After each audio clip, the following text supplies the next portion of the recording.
What if I told you that one of the most powerful cancer-fighting tools in the world isn't a drug, isn't a surgery, and it doesn't cost you a single rupee? What if the thing standing between you and cancer is something you do or don't do every single morning? Stay with me, because what you're about to hear in the next few minutes could genuinely change the rest of your life. Let's start with something that might surprise you. Cancer is not something that just happens to you overnight. It doesn't show up one Tuesday morning without warning. It is a slow, silent process. A process that takes years, sometimes even decades, quietly building inside your body long before any scan ever picks it up. And here's the part that most people never hear from their doctor. For the vast majority of cancers, especially after the age of 50, the process can be slowed down, disrupted, and in many cases prevented entirely. Not with a miracle pill, not with an expensive supplement, but with one simple, consistent daily habit that every leading oncologist, the world's top cancer specialists, is now pointing to as the most underrated cancer prevention strategy of our time. So who is telling us this? This isn't coming from a wellness blogger or a social media influencer. This is coming from the front lines of modern oncology, from researchers at institutions like Johns Hopkins, Harvard Medical School, and the MD Anderson Cancer Center, from oncologists who have spent their entire careers not just treating cancer, but studying what causes it and what stops it from ever starting. And when you listen carefully to what these experts are saying, one pattern keeps coming up again and again and again. But before we get to the habit itself, you need to understand something fundamental about what cancer actually is. Because once you understand this, really understand it at a cellular level, the solution will make perfect sense to you. And I promise to keep this simple, because this is not a textbook. This is your life we're talking about. Every single day, your body produces somewhere between 25 and 50 billion new cells. Think about that number for a moment. Billions of cells, every single day. And every time a cell divides and creates a new cell, there is a chance for an error to occur in the DNA, the genetic code that tells that cell how to behave. These errors are called mutations. Now, your body is actually incredibly good at catching and fixing these mutations. You have a whole army of immune cells and repair mechanisms that patrol your body constantly, looking for rogue cells and destroying them before they can become anything dangerous. But here's what changes after the age of 50. After 50, three things start to happen simultaneously, and together they create the perfect storm for cancer to take root. First, the rate at which your DNA accumulates mutations increases. The repair mechanisms become slightly less efficient. Second, your immune system, your surveillance system, starts to slow down. It becomes less aggressive at hunting down those abnormal cells. And third, and this is the one that most people don't talk about enough, chronic inflammation starts to quietly rise throughout the body. And inflammation, sustained over time, is like rocket fuel for cancer. Now, inflammation is not inherently bad. When you cut your finger and it swells up and turns red, that is healthy, acute inflammation, your immune system doing its job. The problem is chronic inflammation. Low-grade, silent, persistent inflammation that never fully turns off. Because this kind of inflammation creates what scientists call a tumor microenvironment, a warm, welcoming chemical soup in your tissues that makes it much easier for mutated cells to survive, to multiply, and to eventually become tumors. So the million-dollar question becomes, what drives chronic inflammation in the body, especially after 50? And this is where the story gets very interesting and very personal. The answer, according to decades of research, is primarily this: what you eat, when you eat, and the metabolic state of your body, specifically your blood sugar, your insulin levels, and the degree to which your body is spending time in a state called metabolic flexibility versus what researchers now call metabolic dysfunction. Let's break that down. When you eat, especially when you eat foods high in refined carbohydrates and sugars, your blood glucose spikes. Your pancreas responds by releasing insulin, a hormone whose job is to take that glucose out of the blood and push it into your cells. Now, in a healthy body, this system works beautifully. Glucose goes up, insulin comes out, glucose comes down, insulin goes away. Say, clean and efficient. But here's what's happening in a huge proportion of people over the age of 50 in the modern world. Years of eating ultra-processed food, snacking constantly throughout the day, high-sugar diets, sedentary living, all of this has trained the body's cells to become resistant to insulin. Insulin knocks on the door of the cell and the cell doesn't open, so the pancreas sends more insulin, and more, and more. And now you have something called hyperinsulinemia, chronically elevated insulin levels in the blood. And this, according to oncologists, is one of the most dangerous and most overlooked cancer risk factors of our time. Why? Because insulin is not just a blood sugar regulator. Insulin is also a powerful growth hormone. When insulin levels are elevated for long periods of time, it activates a pathway in the body called IGF-1, insulin-like growth factor 1. And IGF-1 does exactly what its name says, it stimulates growth. In healthy short bursts, that's fine. But when IGF-1 is chronically elevated, it begins to stimulate something you absolutely do not want to stimulate, the growth of cancer cells. It tells abnormal cells to survive when they should die. It tells them to multiply when they should stop. It essentially hits the accelerator on cancer development, and at the same time, all of this, the insulin resistance, the blood sugar swings, the elevated IGF-1, all of it feeds that chronic inflammatory fire we talked about. It raises inflammatory markers like C-reactive protein, interleukin-6, and tumor necrosis factor alpha. These aren't just words. These are measurable molecules in your blood that scientists can test and that oncologists now recognize as powerful predictors of cancer risk. So now you understand the mechanism. You understand why people over 50 are at higher risk, not just because they're older, but because of what decades of modern eating habits have done to their metabolic health. And understanding why is what makes the solution not just believable, but obvious. Now let's talk about the habit.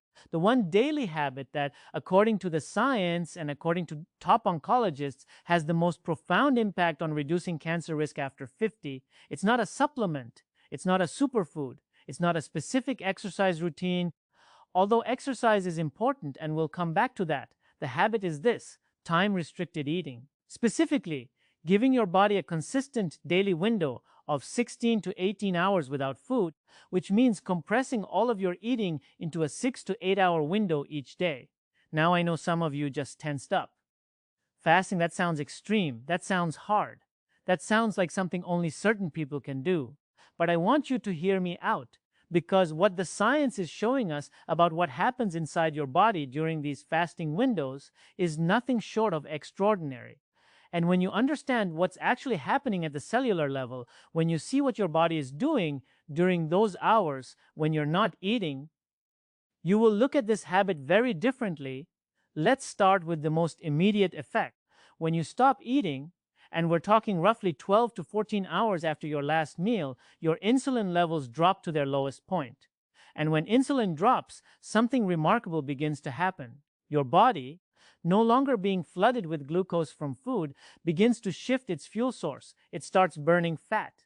It starts producing molecules called ketones, which are a clean, efficient fuel for the brain and body. But more importantly for our conversation today, it starts a process called autophagy. Autophagy, say that word. Auto, self, phagy, eating. Autophagy literally means self-eating, and it is one of the most powerful, most ancient, most sophisticated biological processes in the human body, and it is almost completely turned off in people who eat from the moment they wake up to the moment they go to sleep. In 2016, a Japanese cell biologist named Yoshinori Osumi won the Nobel Prize in Physiology or Medicine, the highest honor in science, specifically for his discoveries about how autophagy works, because the scientific community recognized that this process is that important. Here's what autophagy does.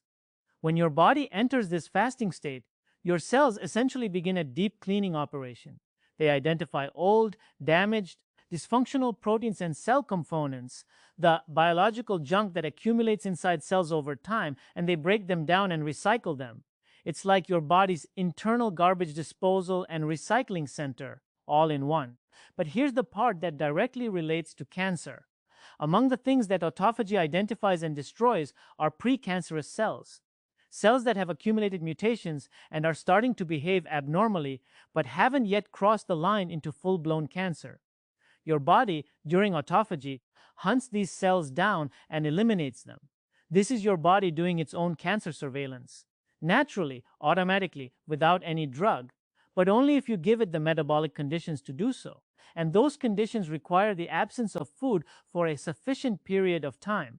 Research published in the journal Nature and in Cell Metabolism has shown that autophagy begins ramping up somewhere between 14 and 16 hours of fasting. At 16 to 18 hours, it is operating at a highly significant level.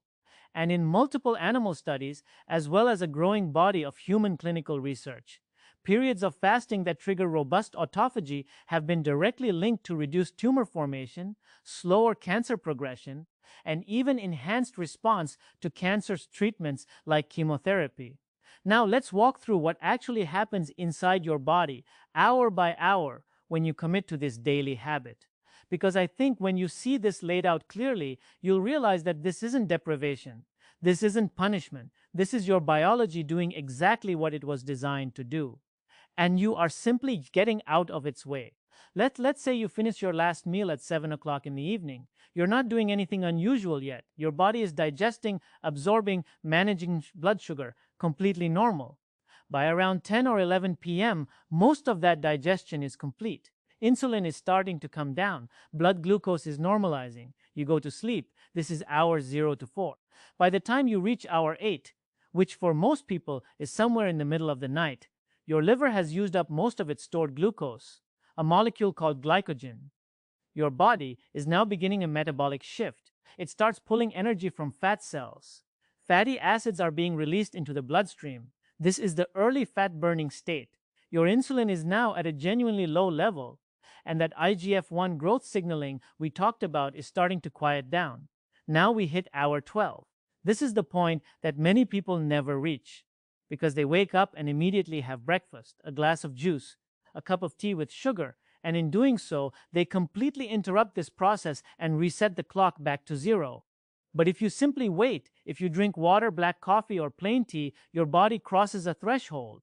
Ketone production begins to increase, and the first whispers of autophagy begin to stir. Between hours 14 and 16, autophagy begins operating at a level that researchers consider metabolically significant.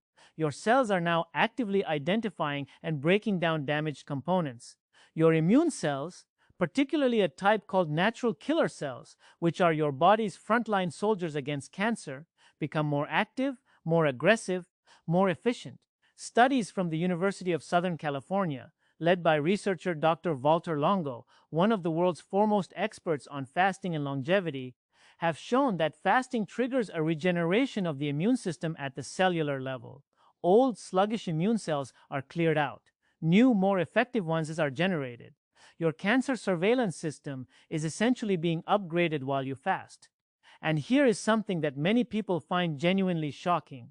Between hours 16 and 18, your body's inflammatory markers, those same markers we talked about earlier, the C-reactive protein, the interleukin-6, begin to measurably decrease. The internal fire starts to cool. The tumor microenvironment that cancer loves so much becomes less hospitable, less welcoming, less supportive of abnormal cell growth. You are, quite literally, making your body a hostile environment for cancer, not with a drug, not with a chemical, but simply by not eating. Now, at hour 18, which for someone who stopped eating at 7 p.m. would be 1 o'clock in the afternoon the next day, you break your fast. You eat your first meal. And this is where the second half of this habit becomes just as important as the fasting window itself. Because what you eat when you break that fast, and what you eat throughout your eating window, either reinforces all the good work your body just did, or it undoes it. So let's talk about that, because this is where the habit becomes a complete daily protocol. 2 parts, the fasting window and the eating window.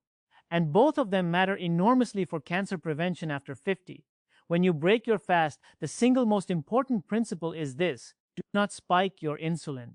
Do not send your blood sugar rocketing upward right out of the gate. Because if you break a 16-hour fast with a bowl of white rice, a piece of bread, a sugary fruit juice, or a sweetened yogurt, you have essentially canceled most of the metabolic benefit you just spent 16 hours building. Your insulin surges, IGF-1 climbs back up, inflammation kicks back in, and the autophagy process shuts down almost immediately. Instead, break your fast with foods that keep insulin low and provide your body with what it needs to continue its repair and regeneration work. This means protein, high quality, complete protein, Eggs are extraordinary in this regard. Eggs contain not just protein but choline, which supports liver function and cellular repair. They contain lutein and zeaxanthin, powerful antioxidants. And critically, they have virtually no impact on blood insulin levels. A couple of eggs cooked in a good fat, olive oil, butter, ghee, is one of the best ways you can break a fast. Other excellent options for breaking your fast include fatty fish, sardines, mackerel, salmon, which are rich in omega-3 fatty acids. And omega-3s deserve special attention in the cancer conversation because they are powerfully anti-inflammatory. They work at the level of gene expression to suppress inflammatory pathways. Multiple large studies, including research published in the Journal of the National Cancer Institute, have shown that higher omega-3 intake is associated with significantly reduced risk of several cancers, including colorectal cancer, breast cancer, and prostate cancer, all of which are dramatically more common after the age of 50. Now, throughout your eating window, whether that's 6 hours or 8 hours, the foods that are most powerfully cancer protective share a set of common characteristics.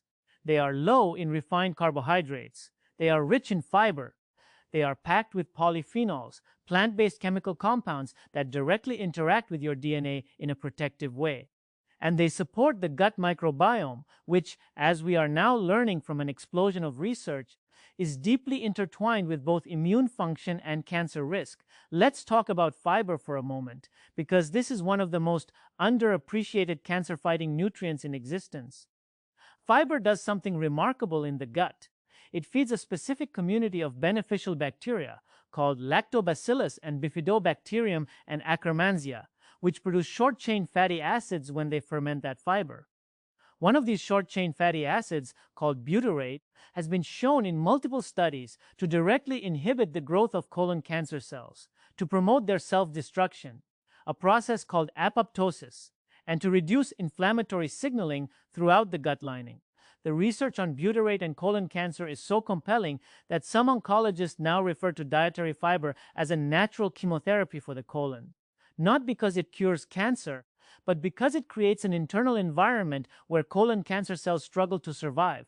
The best sources of fiber for cancer prevention are not exotic or expensive. They are vegetables, particularly cruciferous vegetables. Broccoli, cauliflower, cabbage, Brussels sprouts, kale. These foods contain a compound called sulforaphane that has been studied extensively in cancer research. Sulforaphane activates a set of genes in your body called NRF2 pathway genes. These are essentially your body's own antioxidant and detoxification genes. When sulforaphane switches them on, your cells become dramatically better at neutralizing the chemical carcinogens you're exposed to every day through food, air, and environment. Research from Johns Hopkins, where sulforaphane research has been conducted for over 30 years, has consistently shown that sulforaphane reduces tumor formation in animal models and shows powerful protective effects in human cell studies. Now, alongside these vegetables, you want to include legumes, lentils, chickpeas, black beans. These are some of the most fiber-dense foods on the planet, and they also contain resistant starch, which feeds the gut microbiome in a particularly beneficial way. Multiple large population studies, including analyses of the Mediterranean diet, which is consistently associated with lower cancer rates across multiple cancer types, show that people who eat legumes regularly have substantially lower rates of colorectal cancer and lower rates of cancer mortality overall. Berries deserve a special mention here. Blueberries, strawberries, blackberries. These are among the richest sources of a class of polyphenols called anthocyanins. Anthocyanins have been shown to inhibit angiogenesis, that is, the formation of new blood vessels that tumors need in order to grow and spread. A tumor cannot grow beyond a very small size without developing its own blood supply. Anthocyanins disrupt that process. They also inhibit a protein called NFKB, which is a master switch for inflammation in the body. When you eat a handful of berries regularly, you are turning down one of the most important inflammation regulators in your entire biology. Now I want to come back to something critically important, the timing piece. Because it's not just what you eat, it's when you eat it in relation to your circadian rhythm, your body's internal biological clock. This is an area of science called chrononutrition, and it is transforming how oncologists and metabolic researchers think about cancer prevention.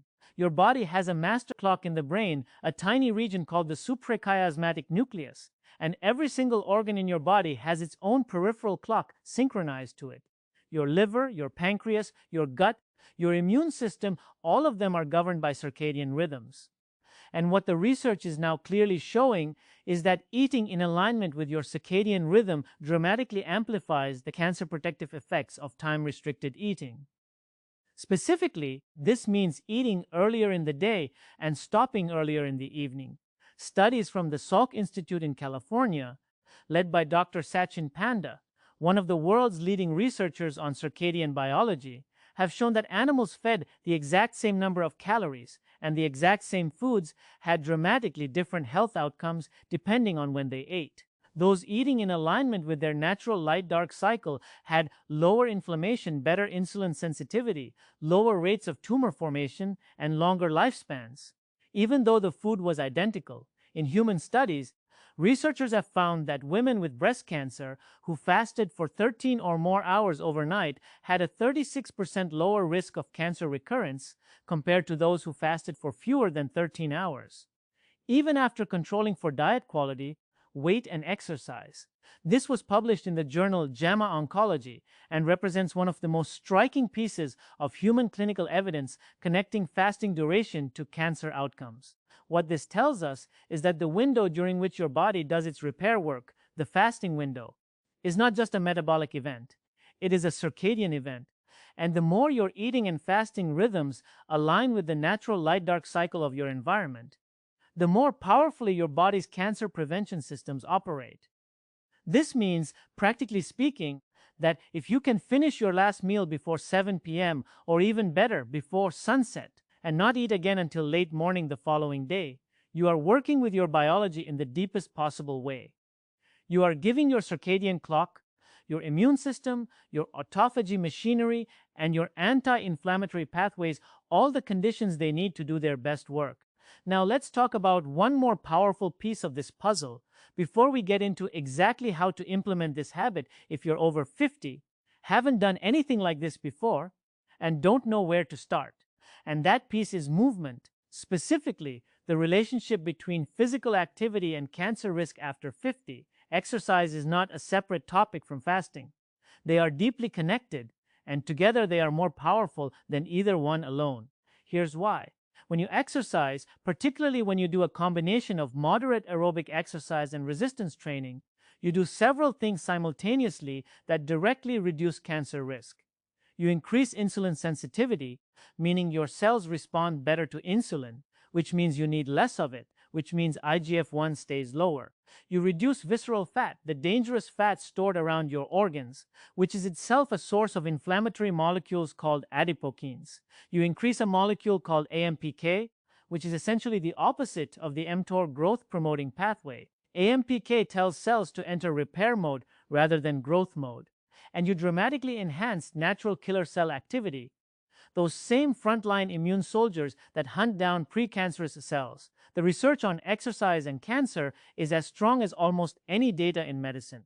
A comprehensive meta-analysis of over 100 studies found that physically active individuals have significantly lower risks of colon cancer, breast cancer, endometrial cancer, bladder cancer, and several others. And critically, the benefit of exercise on cancer risk does not diminish with age. In fact, in people over 50, the benefit actually becomes more pronounced because this is the age group where metabolic dysfunction and immune decline are most actively contributing to cancer risk. Exercise directly counters both. The ideal approach for someone over 50 who wants to use exercise as a cancer prevention tool is not to run marathons or spend hours in the gym. It is consistent, moderate, sustainable activity. A 30 to 45-minute brisk walk every single day is enough to produce measurable reductions in inflammatory markers and measurable improvements in insulin sensitivity. Adding 2 sessions of resistance training per week, bodyweight exercises, resistance bands, or weights, preserves the muscle mass that naturally begins to decline after 50, and that is essential for long-term metabolic health.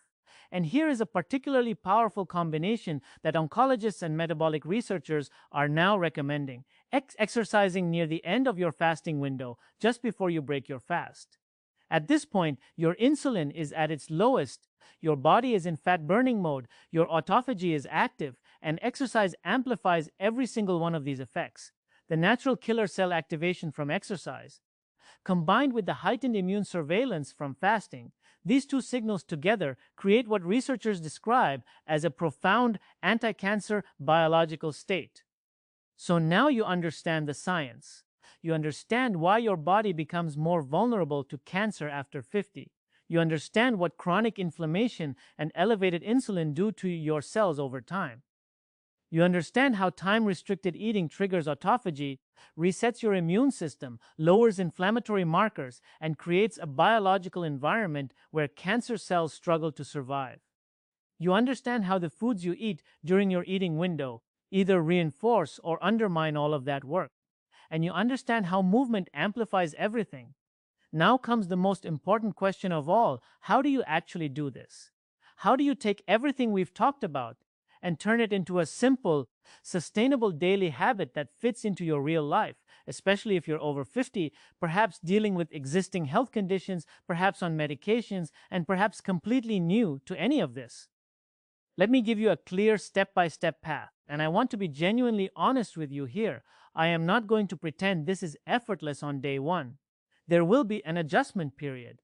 Your body has likely been receiving food signals at regular intervals for decades. Shifting that pattern takes time, but the adjustment is far shorter and far more manageable than most people expect, and the tools I'm going to give you right now will make it significantly easier. The single most important principle for starting is this: do not try to jump straight to 16 hours on your very first day. That is the mistake most people make, and it leads to headaches, irritability, difficulty concentrating, and giving up within a week. Instead, begin with what you can already almost certainly achieve without much effort at all. Begin with 12 hours. If you finish dinner at 7 p.m. and you don't eat breakfast until 7 a.m., you have just done a 12-hour fast. You were asleep for most of it. It required almost no willpower whatsoever. Do that for 1 week. Just 12 hours consistently every single day. Let your body begin to adapt to the absence of late-night eating, which for many people is the first and most important change. Eliminating that habit of eating after dinner, the late-night snack, the bowl of cereal at 9 p.m., the handful of biscuits while watching television. That alone, for many people, produces noticeable improvements in morning energy, sleep quality, and blood sugar stability within the very first week. In week 2, push the window by 1 hour. Stop eating at 7 p.m., don't eat until 8 a.m. That's 13 hours. Still very manageable. Still largely covered by sleep. In week 3, push to 14 hours, so your first meal is at 9 a.m. By week 4, you are at 15 hours, first meal at 10 a.m. And by week 5 or 6, you are comfortably at 16 hours, eating your first meal around 11 a.m. or noon, and finishing your last meal by 7 p.m. in the evening. This gradual progression allows your hunger hormones, particularly ghrelin, the hormone that triggers the feeling of hunger, to recalibrate. Ghrelin is a creature of habit. It spikes at the times you've trained it to expect food. But when you consistently delay your first meal, ghrelin adapts. The hunger signal shifts, and within 4 to 6 weeks, most people report that they naturally don't feel hungry in the morning anymore. The hunger they used to feel at 7 a.m. simply moves to 11 a.m. or noon. Now, during the fasting window, those hours between your last meal and your first meal, there are a few things you can consume that will not break the fast, will not spike insulin, and will actually make the fasting window more comfortable and even more effective. Water is the foundation. Drink generously throughout the morning. Plain black coffee is not just acceptable during a fast, it is actually beneficial. Coffee contains compounds called chlorogenic acids that enhance autophagy and improve insulin sensitivity. It also mildly suppresses appetite, which makes the fasting window easier to maintain. Plain green tea or plain herbal teas are equally acceptable and add their own powerful anti-cancer benefits. Green tea in particular contains EGCG, epigallocatechin gallate, a polyphenol that has been studied in hundreds of cancer research papers and shown to inhibit tumor growth through multiple different molecular pathways. What will break your fast and should be strictly avoided during the fasting window? Anything with calories. any milk or cream in your coffee, any sweetener, including artificial sweeteners, which, despite having no calories, trigger an insulin response in many people and disrupt the gut microbiome in ways that research is only beginning to fully understand. Any flavored drink, any bone broth during the fasting window. Save that for your eating window. And absolutely no snacking. The fasting window must be clean and uninterrupted for the biological processes we've talked about to fully activate. Now, there is one particular group of people who need to approach this with extra care and with direct medical supervision, and I want to be very clear about this because this is important. If you are diabetic, particularly if you are on insulin or on medications like sulfonylureas, fasting can cause your blood sugar to drop dangerously low. This is not a reason to avoid time-restricted eating. In fact, the research on fasting and type 2 diabetes reversal is some of the most exciting in all of metabolic medicine. But it means you must work with your doctor to adjust your medications as you begin, because the insulin-lowering effects of fasting are powerful and fast-acting, and your medication doses may need to be reduced. Similarly, if you are on blood pressure medication, fasting can lower blood pressure, and your medication may need adjustment. For everyone else, for the vast majority of people over 50 who are generally healthy, time-restricted eating is safe, well-studied, and increasingly recommended by forward-thinking physicians. But I always encourage you to have a conversation with your doctor to get a baseline set of blood tests: fasting glucose, fasting insulin, HbA1c, C-reactive protein, a full lipid panel, so that you can track and measure the changes in your body as you implement this habit. Because the changes are real, they are measurable, and seeing your own numbers improve is one of the most powerful motivators to keep going. Now let's talk about supplements, because this is an area where there is genuine science worth knowing. Not the hyped-up supplement industry noise, but specifically the compounds that have strong, peer-reviewed, mechanistic evidence for cancer prevention after 50. There are 4 that stand out above all others. The first is vitamin D3. This is not optional if you are over 50 and living in most parts of the world.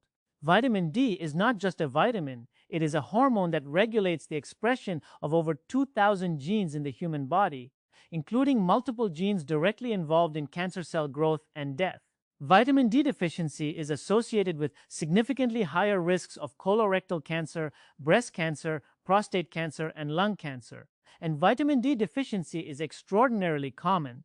Studies consistently show that the majority of people over 50, particularly in northern latitudes or in cultures where sun exposure is limited, have vitamin D levels well below the optimal range. The optimal blood level of vitamin D, measured as 25-hydroxyvitamin D, for cancer prevention appears to be between 60 and 80 nanograms per milliliter, based on the most current research.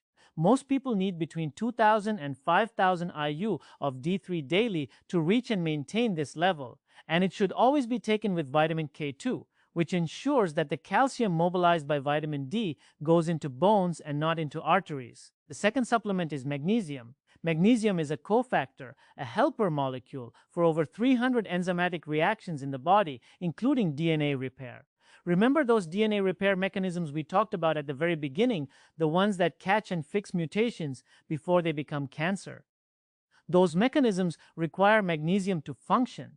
Magnesium deficiency, which is also extremely common in people over 50, partly because modern agricultural soils are depleted, and partly because many common medications deplete it further, has been associated in multiple studies with increased cancer risk. Magnesium glycinate or magnesium malate are the best absorbed forms. Around 300 to 400 milligrams taken in the evening is both effective and has the additional benefit of significantly improving sleep quality. And sleep, as we now know, is itself a powerful cancer prevention tool, because deep sleep is when your brain's own waste clearance system, the glymphatic system, is most active, and when growth hormone, which further supports cellular repair, reaches its daily peak. The third is omega-3 fatty acids, specifically EPA and DHA from fish oil or algae oil. We touched on omega-3s earlier in the context of anti-inflammatory foods, but the case for supplementing them is strong, particularly if you don't eat fatty fish at least 3 times a week. The VITAL study, a large randomized controlled trial involving over 25,000 people, conducted by Harvard researchers, found that omega-3 supplementation was associated with a significant reduction in cancer mortality and a particularly striking reduction in the risk of metastatic cancer and cancer death in people who were not regular fish consumers. 1 to 2 grams of combined EPA and DHA daily is a well-supported dose. The fourth supplement is berberine. This one is less well known but is generating remarkable excitement in both metabolic medicine and oncology research. Berberine is a plant compound found in several traditional medicinal herbs, and it activates that AMPK pathway we discussed earlier, the cellular switch that tells cells to enter repair and conservation mode rather than growth mode. In doing so, berberine mimics many of the metabolic effects of fasting and exercise simultaneously. It improves insulin sensitivity, reduces blood glucose, lowers inflammatory markers, and in multiple cell studies and animal studies has shown direct anti-cancer effects, inhibiting cancer cell proliferation, promoting apoptosis in cancer cells, and suppressing tumor angiogenesis. Some researchers have described berberine as having effects comparable to the diabetes drug metformin, which itself has attracted enormous attention in cancer prevention research. A dose of 500 milligrams taken 2 to 3 times daily with meals is what the research supports. Now I want to step back for a moment from the science and the specifics, and I want to speak to something deeper, because ultimately, this conversation is not really about molecules and pathways and nanograms per milliliter. It is about the most fundamental relationship you have, the relationship with your own body. And for most of us, that relationship has been shaped by a food environment specifically engineered to override our biology. An environment of hyperpalatable, ultra-processed foods designed in laboratories to be impossible to stop eating. An environment of constant availability, constant stimulation, constant messaging that eating more, eating often, and eating whatever feels good in the moment is a form of freedom or pleasure or reward. And what decades of this environment have produced quietly, invisibly, over the course of millions of individual lives, is an epidemic of metabolic dysfunction that is now translating directly into an epidemic of cancer. The rates of cancer in people under 50 are rising. Colorectal cancer in young adults has increased so dramatically that it is now one of the leading cancer killers in people in their 30s and 40s. Breast cancer, thyroid cancer, kidney cancer, all showing increases in younger age groups. And while genetics play a role, genetics alone cannot explain trends that have shifted so dramatically within just 2 or 3 generations. Something environmental is driving this, something behavioral, something that can be changed. And this is not about blame. This is not about making anyone feel guilty for the way they've eaten or lived. The environment we've all been living in was not designed with our biology in mind. It was designed for profit, but the knowledge we now have, the science that has accumulated over the last 20 years, gives every one of us the ability to make different choices. Not perfect choices, not extreme choices, but consistent, informed, daily choices that work with our biology rather than against it. Time-restricted eating is, at its core, a return. It is a return to the eating pattern that human beings followed for virtually all of our evolutionary history. A pattern of eating during daylight hours, stopping when the sun went down, and allowing the body a long overnight window to repair, clean, and regenerate. The industrialization of food and the invention of artificial lighting are extraordinarily recent in evolutionary terms. Our biology has not caught up, and the result of that mismatch, eating late, eating constantly, eating high-sugar processed food in an environment of artificial light that suppresses melatonin and disrupts our circadian clock, is written in the cancer statistics of the modern world. You don't need to become someone else to implement what we've talked about today. You don't need to be a health fanatic or a fitness obsessive, or someone who reads scientific journals for fun. You need to make one fundamental commitment to give your body every single day a window of time when it can do the extraordinary work it was designed to do, to stop eating a little earlier in the evening, to have your first meal a little later in the morning, to choose foods during your eating window that feed your gut, support your immune system, and keep your insulin low, to move your body consistently in whatever way brings you joy, and to sleep deeply, consistently in a dark room long enough for your body to complete the repair cycles that no supplement or drug can replicate, these are not revolutionary acts. They are, in the deepest sense, the most natural things a human being can do. And the science tells us, with a clarity and a consistency that is rare in medicine, that these simple daily choices made consistently over time have the power to change your biological destiny. Not to guarantee that cancer will never touch your life, no one can promise that, but to dramatically shift the odds in your favor. To make your body a place where cancer has a much harder time gaining a foothold, growing, and surviving.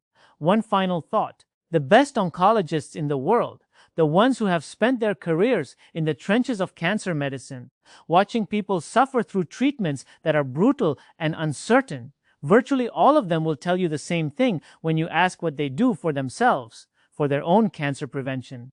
They sleep, they move, they eat real food, they avoid eating late at night, they give their bodies time every day without food.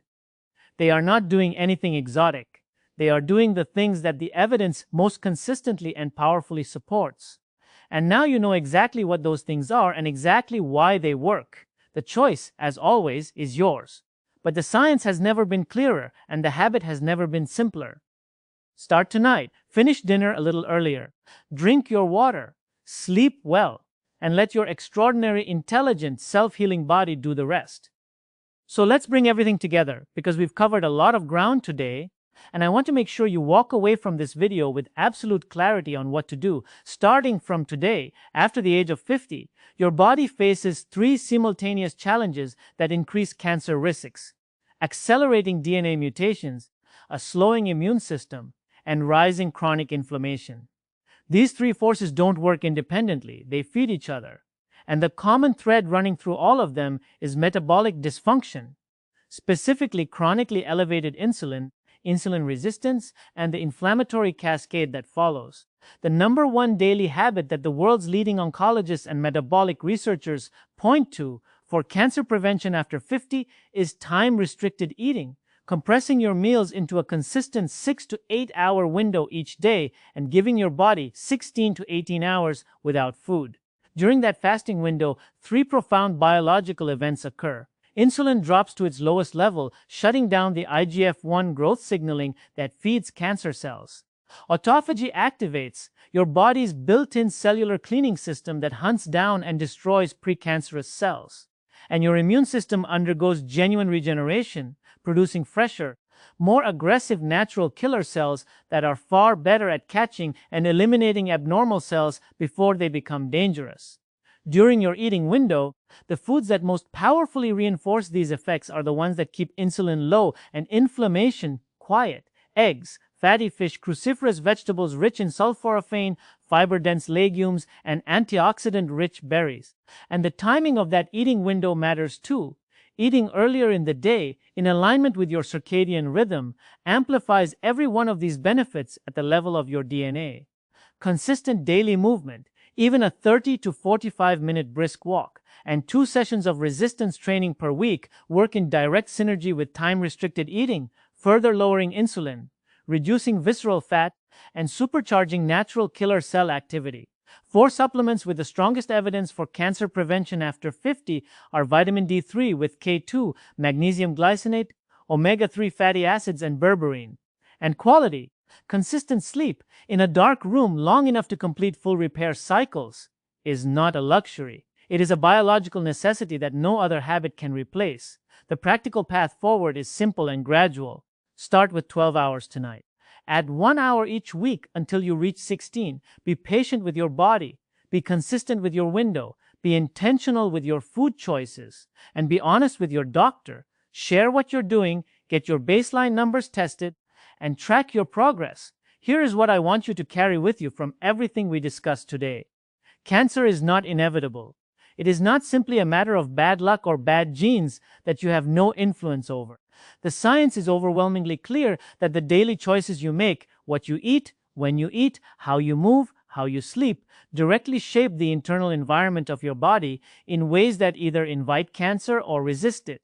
And that means you have more power over your own biology than you may have ever been told. You are not a passive passenger in your own health story. You are the author of it. And every single day, every evening you choose to stop eating a little earlier. Every morning you choose to wait a little longer before your first meal. Every time you choose broccoli over biscuits, every walk you take, every night you prioritize your sleep, you are writing a different chapter. A chapter where your cells are cleaner, your immune system is sharper, your inflammation is quieter, and your body is doing exactly what it was brilliantly designed to do. That is not a small thing. That is everything. Take care of the body you've been given. It is working incredibly hard for you every single moment of every single day. The least you can do, and the most powerful thing you can do, is give it the conditions it needs to protect you. Thank you so much for watching all the way to the end. If this video gave you something valuable, a new understanding, a new motivation, a new tool, please share it with someone you love who is over 50, because this information could genuinely change the trajectory of their health. Leave a comment below and tell me, what is the one thing from today's video that you are going to start implementing tonight? I read every single comment and I want to hear from you. And if you haven't subscribed yet, please do, because we cover this kind of deep, science-backed, practical health content every single week. I'll see you in the next one. Take care of yourselves.